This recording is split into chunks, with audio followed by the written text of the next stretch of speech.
Hey folks, Marty Nowicki from Impact Snap. Today I want to talk to you about my 3 favorite chipping drills.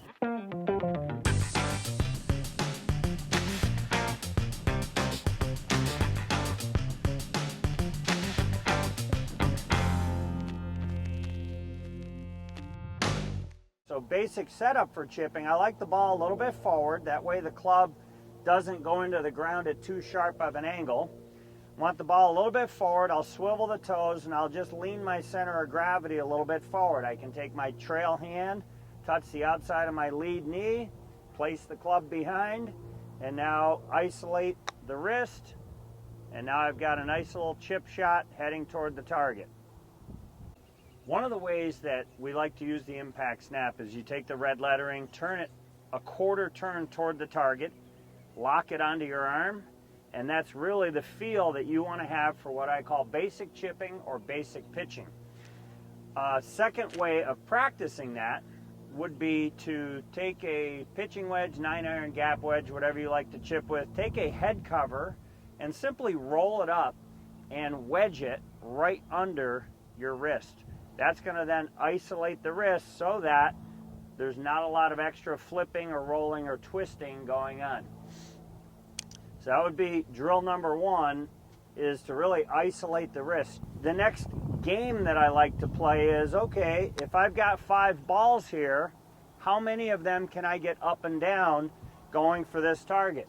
And my students, I try and make sure that if they're chipping 5 balls, let's see, how long does it take you to get all 5 of them up and down?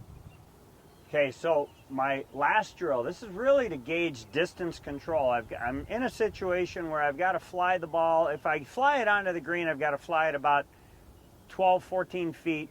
I've got another 50 feet to go to the target. So one of the games I like to play is I want to land the ball onto the green, but I want the ball to stop short of the hole. And then each successive ball, I want it to land on the green and roll shorter than the next ball. And this is kind of a fun little game because then you learn about spin and getting balls to stop.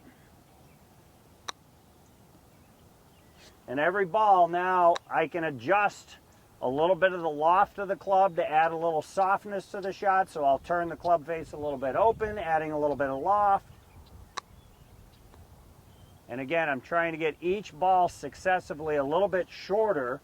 And, you know, for a distance like this, if we can get 8 or 9 balls in there, I know that I'm doing a pretty good job. Well, I got to seven balls. So the first 6 were progressively a little bit shorter before the 7th one got further. Start with 4 balls, start with 5 balls, and see how well you can do. For Impact Snap, I'm Marty Nowicki. Please hit the subscribe button down below. Click the bell notification. That way you get notified each time we put out content. Leave your comments down below. That helps us to create more content for you.